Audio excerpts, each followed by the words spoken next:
નમસ્કાર મિત્રો, હું છું મહેન્દ્ર સુથાર. આજરોજ હું એપ્રેન્ટિસશીપ ટ્રેનિંગ સ્કીમ વિશે મારા વિચારો રજૂ કરવા આપની સમક્ષ ઉપસ્થિત થયો છું. દેશની અંદર વોકેશનલ ટ્રેનિંગ સ્કીમ 1950થી શરૂ થઈ અને જુદા જુદા રાજ્યોમાં સ્થપાયેલ આઈટીઆઈ દ્વારા ટેકનિકલ મેનપાવર તૈયાર કરવાની શરૂઆત થઈ. પરંતુ લિમિટેડ ઇન્ફ્રાસ્ટ્રક્ચર, લિમિટેડ ઇન્સ્ટિટ્યુશન્સના કારણે ઇન્ડસ્ટ્રીઝને ડિમાન્ડ હતી એટલો મેનપાવર બહાર પડી શકતો ન હતો. બીજી બાજુ એ હતું કે ઇન્ડસ્ટ્રીઝ પાસે મેનપાવર, ઇન્ફ્રાસ્ટ્રક્ચર પણ ઘણું બધું ઉપલબ્ધ હતું, એને યુટિલાઇઝ કરવું જરૂરી હતું. એકેડેમિક ઇન્સ્ટિટ્યુશન્સની અંદર ઉમેદવારો મેરિટ મીન્સ ઉપર પ્રવેશ મેળવી શકે છે, એટલે અન્ય ઉમેદવારોને પણ ટ્રેનિંગ આપવી એ વૈકલ્પિક રીતે માર્ગ શોધવો જરૂરી હતો. એટલે ઇન્ડસ્ટ્રીઝના ટૂલ્સ, ઇક્વિપમેન્ટ, મશીનરી, મેનપાવરનો ઉપયોગ થઈ શકે અને ફ્રેશર અથવા તો એકેડેમિક ઇન્સ્ટિટ્યુશનમાંથી પાસ થયેલા ઉમેદવારોને ઇન્ડસ્ટ્રીયલ એન્વાયરમેન્ટમાં ટ્રેનિંગ મળે એ હેતુસર ધ એપ્રેન્ટિસિસ એક્ટ 1961 ઘડવામાં આવ્યો. 1962થી દેશભરમાં આનો અમલ થયો. કેન્દ્ર સરકારના અંડરટેકિંગ જે એકમો હતા એમાં ડાયરેક્ટર જનરલ ઓફ ટ્રેનિંગ એના ઇમ્પ્લિમેન્ટેશનની કામગીરી જોવે છે. જે ઇન્ડસ્ટ્રીઝ ઘણા બધા રાજ્યોમાં, 4 કે વધુ રાજ્યોમાં કાર્યરત હોય તેવી મોટી ઇન્ડસ્ટ્રીઝને regional director of apprenticeship training આનું સંચાલન અને કોઓર્ડિનેશનની કામગીરી જોઈએ છે. અને જે તે રાજ્યની અંદર આવેલ સ્ટેટ ગવર્મેન્ટ અંડરટેકિંગ એસ્ટાબ્લિશમેન્ટ્સ અને પ્રાઇવેટ ઇન્ડસ્ટ્રીઝ કે સર્વિસ સેક્ટરના એકમોના અમલીકરણની કામગીરી જે તે રાજ્ય સરકારો જોવે છે. એપ્રેન્ટિસશીપ ટ્રેનિંગ સ્કીમમાં 8 ધોરણ પાસથી 12 ધોરણ પાસ થયેલા ઉમેદવારો 1 વર્ષ કે 2 વર્ષના પ્રિસ્ક્રાઇબ્ડ તાલીમ ગાળા માટે જે તે ઇન્ડસ્ટ્રી કે સર્વિસ સેક્ટરના એસ્ટાબ્લિશમેન્ટમાં ટ્રેનિંગ લઈ શકે છે. આનો મોટો ફાયદો એ છે કે આમાં મેરિટ મીન્સ જોવાતું નથી. મિનિમમ પ્રિસ્ક્રાઇબ્ડ ક્વોલિફિકેશન હોય છે તે ઉમેદવાર ધરાવતો હોવો જોઈએ. એન્જિનિયરિંગ અને નોન એન્જિનિયરિંગ 39 સેક્ટરમાં લગભગ 261 ટ્રેડ્સ આની અંદર ઉપલબ્ધ છે. કોઈ બી ટ્રેડની અંદર લાયકાત જો મેળવતો હોય તો એ ઉમેદવાર કોન્ટ્રાક્ટ એન્ટર કરી અને પોતાનું એનરોલમેન્ટ કરી શકે છે. એપ્રેન્ટિસશીપ ટ્રેનિંગ સ્કીમની અંદર 14 વર્ષથી વધારે ઉંમર હોવી જરૂરી છે. અને જે ઉમેદવાર જે એમ્પ્લોયર સાથે જોડાય છે એણે એપ્રેન્ટિસશીપ કોન્ટ્રાક્ટ કરવાનો હોય છે. ટ્રેનિંગનો પીરિયડ એ required skilled list of operations પર આધારિત હોય છે, એટલે કે 1 વર્ષ અથવા તો 2 વર્ષનો હોઈ શકે. ટ્રેનિંગ દરમિયાન શરૂઆતના ગાળાની અંદર બેઝિક ટ્રેનિંગ ફ્રેશર ઉમેદવાર હોય તેને આપવામાં આવે છે. જે પ્રેક્ટિકલ એક્સરસાઇઝીસ કે પ્રેક્ટિકલ વર્ક વર્કશોપમાં કરવાનું હોય છે એના રિલેટેડ ઇન્સ્ટ્રક્શન્સની ટ્રેનિંગ પણ એને આપવામાં આવે છે. અને ઇન્ડસ્ટ્રીયલ એન્વાયરમેન્ટમાં પ્રેક્ટિકલની ટ્રેનિંગ એને આપવામાં આવે છે. ટ્રેનિંગ દરમિયાન આ ટ્રેનિંગ છે એટલે એને કોઈ પણ પ્રકારના વિશેષ લાભ, બોનસ કે કોઈ ઇન્સેન્ટિવ્સ કે ઓવરટાઇમ્સના લાભ મળતા નથી. પરંતુ ટ્રેનિંગ દરમિયાન પ્રથમ વર્ષે સેમી સ્કિલ્ડ વર્કરનો જે વેજીસ છે એના 70% સેકન્ડ યરની જો ટ્રેનિંગ હોય તો એને 80% of the veggies of the semi skilled worker, અને જો કોઈ ટ્રેડ એવો હોય કે જેમાં થર્ડ યરનો ડ્યુરેશન હોય તો એને 90% of the veggies of semi skilled worker પ્રમાણે એને સ્ટાઇપન્ડ મળે છે, જેને પગાર નથી કહેતા પરંતુ સ્ટાઇપન્ડ આપણે કહી શકીએ. કોઈ પણ સંજોગોની અંદર ઇન્ડસ્ટ્રીની અંદર ટ્રેનિંગમાં એન્ટર થયા પછી માની લો કે કોઈ કારખાનાનો કોઈ વિભાગ બંધ થઈ જાય છે અથવા તો પોતે ઇન્ડસ્ટ્રી બંધ થઈ જાય છે, તો એ કેસમાં ટ્રેનિંગ પીરિયડ પૂરો કરવા માટે નોવેશન ઓફ કોન્ટ્રાક્ટની જોગવાઈ છે. એટલે સેમ ટાઈપની ઇન્ડસ્ટ્રીઝ હોય, સેમ ટાઈપની પ્રોસેસ હોય તો એની અંદર અધૂરો ટ્રેનિંગ પ્રોગ્રામ એ પૂર્ણ કરે છે. કોન્ટ્રાક્ટ એ એમ્પ્લોયર અને એપ્રેન્ટિસની વચ્ચે કરવાનો હોય છે. હવે ઓનલાઈન પ્રોસેસ છે રજિસ્ટ્રેશનની. સરકારની આઈટીઆઈમાં આસિસ્ટન્ટ એપ્રેન્ટિસશીપ એડવાઇઝર આ કોન્ટ્રાક્ટ રજિસ્ટર કરતા હોય છે. ઇન્ડસ્ટ્રીની અંદર ઓનલાઈન ઉમેદવારે રજિસ્ટ્રેશન માટે અપ્લાય કરવાનું હોય છે. ઇન્ડસ્ટ્રી એક્સેપ્ટ કરે છે અને બંનેની દરખાસ્તને આસિસ્ટન્ટ એપ્રેન્ટિસશીપ એડવાઇઝર એપ્રૂવ કરે છે.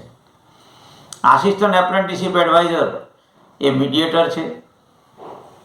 કોઈ પણ પ્રકારનું એક્સપ્લોઇટેશન ન થાય, ઉમેદવારને યોગ્ય ટ્રેનિંગ મળે, ક્વોલિટેટિવ ટ્રેનિંગ મળે એ જોવાની, એ પરસ્યુ કરવાની એ એની ફરજમાં આવે છે.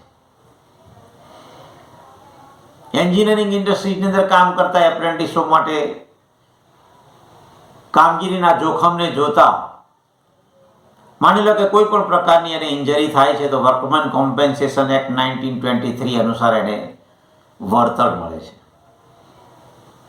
આપણે સેફ્ટી વેલફેરની વાત કરીએ તો એ નિયમો એક્ઝિસ્ટિંગ ફેક્ટરીઝ એક્ટ 1948 પ્રમાણે એપ્રેન્ટિસને મળવા પાત્ર છે.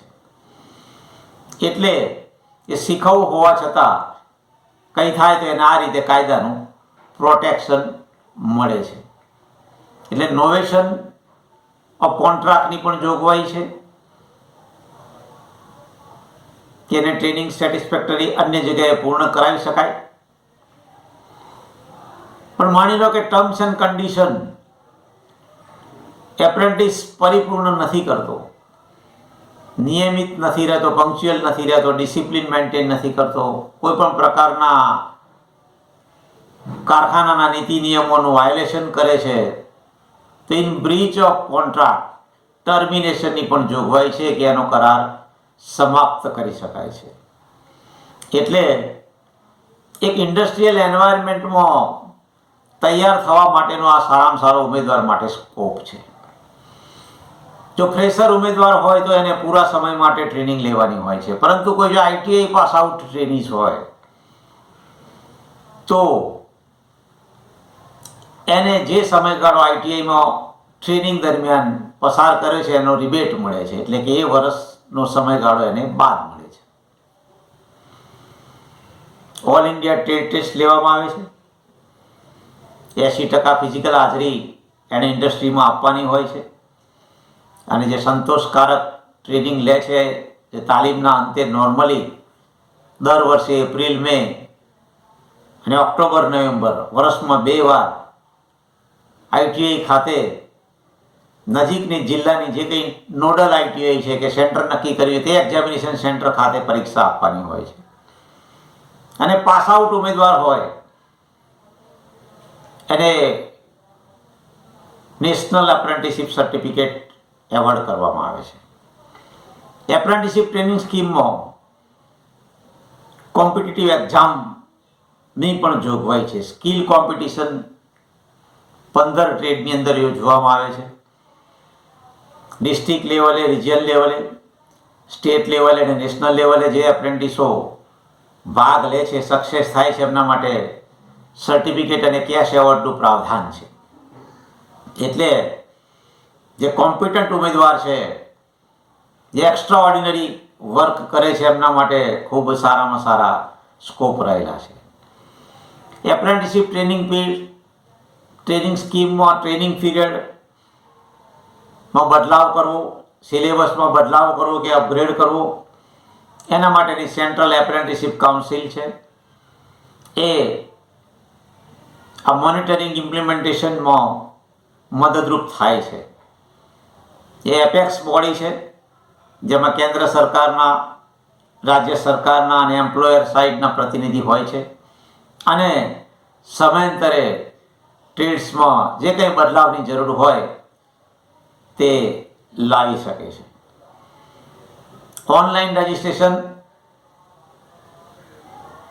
એપ્રેન્ટિસશીપનો કયા ટ્રેડમાં કેટલો સમયગાળો છે તે,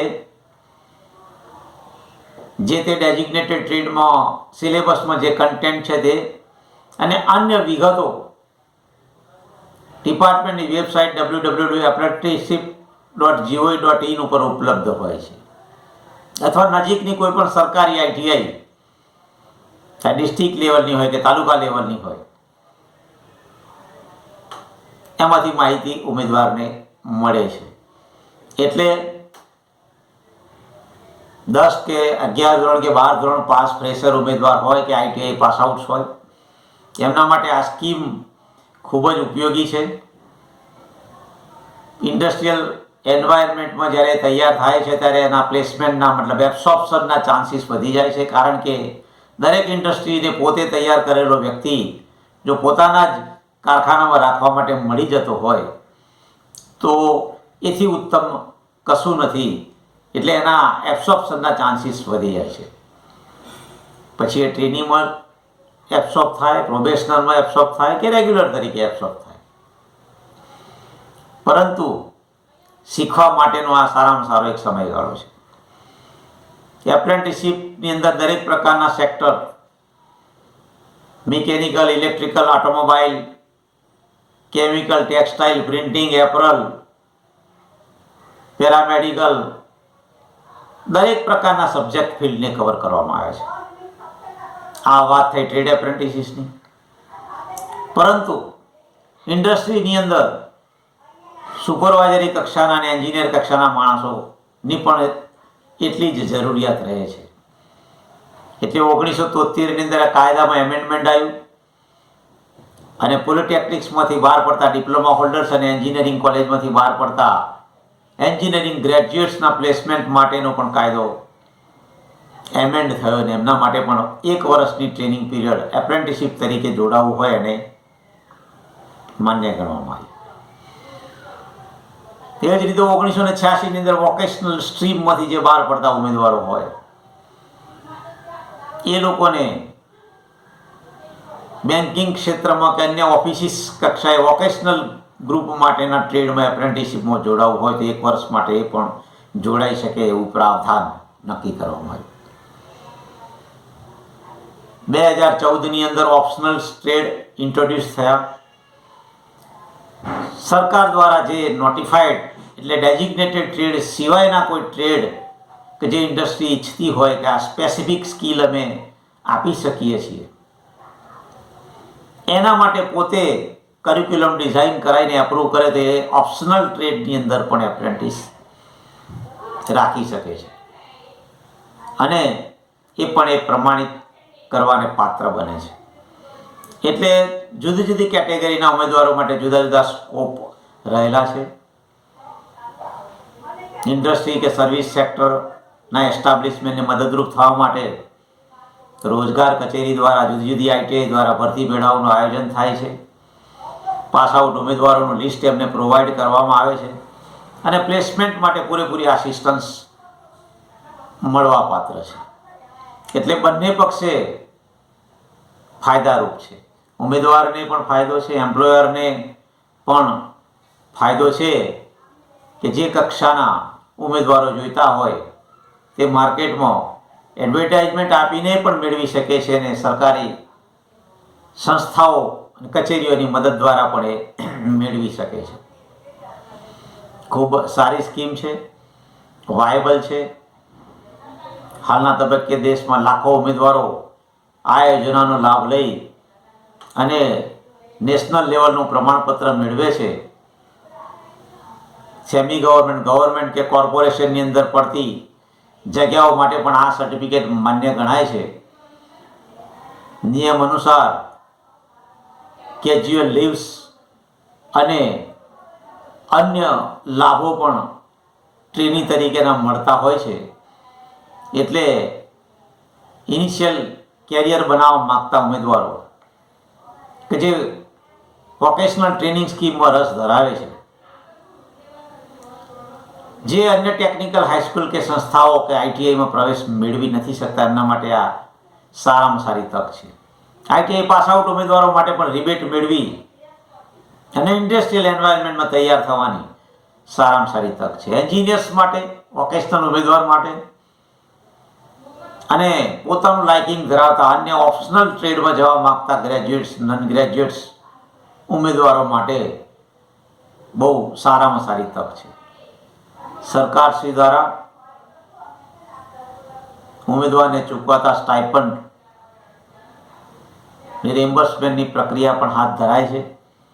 એટલે વધુમાં વધુ લાભાર્થીઓનો લાભ લે એના માટે સરકાર, રાજ્ય સરકાર અને કેન્દ્ર સરકાર એ મદદરૂપ થાય છે.